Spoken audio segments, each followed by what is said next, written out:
I am here. We're whispering because there's people rolling. That's right. Ty Pennington. The show is called On the Menu. On the Menu. You're used to being in a kitchen, but this is a different thing. Yeah, I'm also used to being like on an operating table, but because I've been in the kitchen. But no. But yes, I'm used to being around sharp objects. I have a lot of respect for Ty. He's a great guy. I couldn't have picked a better co-host. He used one of those paint rollers. I never thought about this.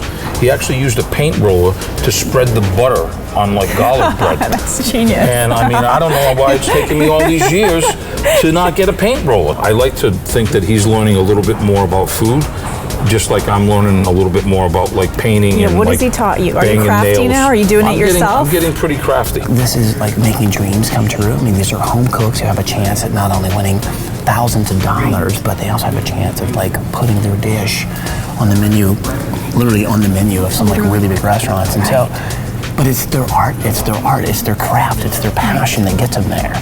So do you want, you're going to take us on a tour of the set? No, this is it. Mainly it's from here to right in this area here. Yeah. Okay, actually, I will show you. Yeah, let me show you the cooking area, but I have to be quiet, okay? Okay. Now, do people get intimidated when they're cooking around you? I mean, if it's a chef, it's one thing, but if it's somebody, you know, who's I've had some people, Mickey, that have been here that know, and then I have some people that it didn't faze them at all. So on the other side is where you sort of introduce when we first meet our home cooks, right? We bring them down, and so they're sort of standing at their stands, and they have their first challenge. So as an example, when we had Chili's, they're also rebranding their brand.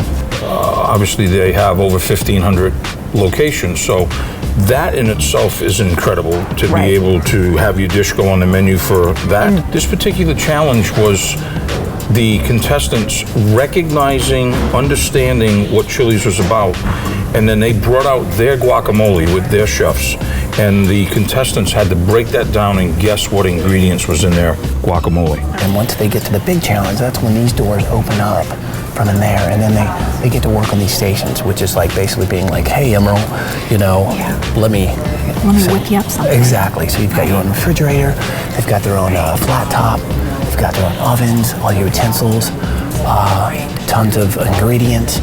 And so then they have to really come up and create a special dish that is unique enough to stand out, that they want to put on the menu of whatever restaurant we're working with. By the way, they enter that room not knowing that what's behind the doors. So the doors open, they get introduced to this kitchen, and now they're like, they have peed on themselves again, once again. Oh look, it's opened up. We can go to the other side. Oh, excellent. So this is sort of yes, as you can see the big word eat, which is really what we think about constantly here is just eating. It's a good place to be. It really is. And you have famous people just wandering around. Meanwhile, I'm going around as the menu master, trying to Can you say that again? The Menu Master? Did you like that? I love that. It's a nice title, isn't it? That's a great title. Yes. Who gave you that title? My name is Emeril, and I'm the menu master. You of are. On the Menu. The Menu Master, that's about the best title you could ever put on a business card. Yeah, exactly. It's like, you know, who needs CEO after that? I think what's tough for me is like to have to critique, but when you're like working with people like Emeril Lagasse, who's like saying, you know, that didn't work. You know why that didn't work? Didn't work because of this. And you didn't do that, did you? Because, you know, the water wasn't hot enough, or this wasn't that. And you're like, wow. Right. So, I mean, it's kind of a different world for you. Totally. Well, they're getting lessons too, but I'm kind of like, yeah, I had a feeling that was going to happen. But you really you understand like the precision, the mathematics, the timing of what a culinary genius really is all about. I'm trying to give them proper advice. Yeah. I'm trying to steer them without telling them what to do to make a winning dish. My philosophy is no longer to meet expectations.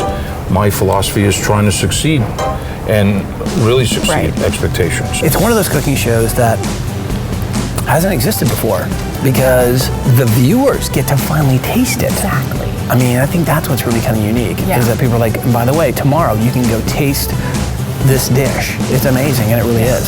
So that's what's really kind of neat. Good food really makes me happy. Bad food makes me sad.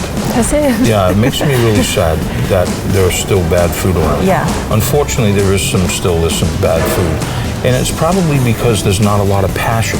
There's probably not a lot of love. Like when you put a lot of love into it, you have really great food.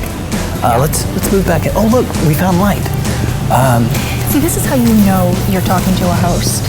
You turn me around, you found the light. I've only been doing TV like for a while. It's always like, oh, find the light.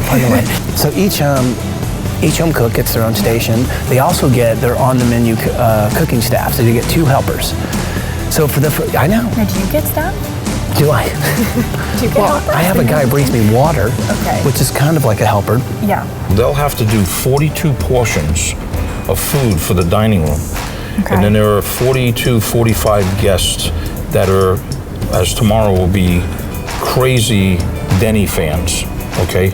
Real fans, or Emeril fans, or Sammy Hagar fans, or whatever.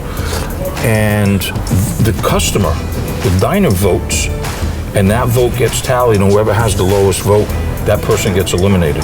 So now we're down to 2 tomorrow. And then when the 2 finalists get to the point where they have to refine their dish for the executives, then they're solo. They got to do all of it themselves, and they're really literally on their own.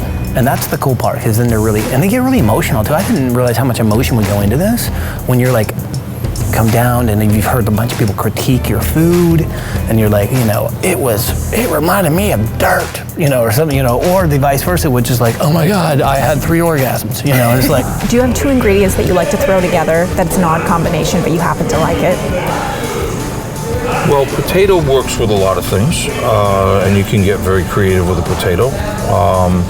If I had 2 things, I would say if you had pasta and olive oil, that would be a pretty good start.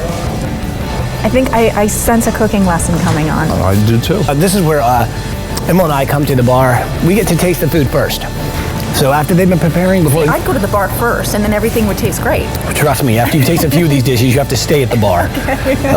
But so we taste the dishes first before they go out to the restaurant. Yeah. And then his immediate response is pretty hilarious. And then the other day, I tasted something really sweet because it was a dessert thing. And the glucose hit me so fast, my head actually hit the bar, it had a small contusion. So, you can get injured eating food. Thank you. There are a lot of food shows out there, but there's only one on the menu. Master? And there's only one menu master. This is true. This was a lot of fun. Yeah, I enjoyed it. Thank you very much. Yeah, come back and have a meal sometime. I would love to. And people at home, the one thing you can't experience, you can go out in the restaurants and try the food. The smell in here right now, I'm starving. It's me. It's delicious. It's like sweat. It's like a salt stick. With a slight hint of garlic. And ham.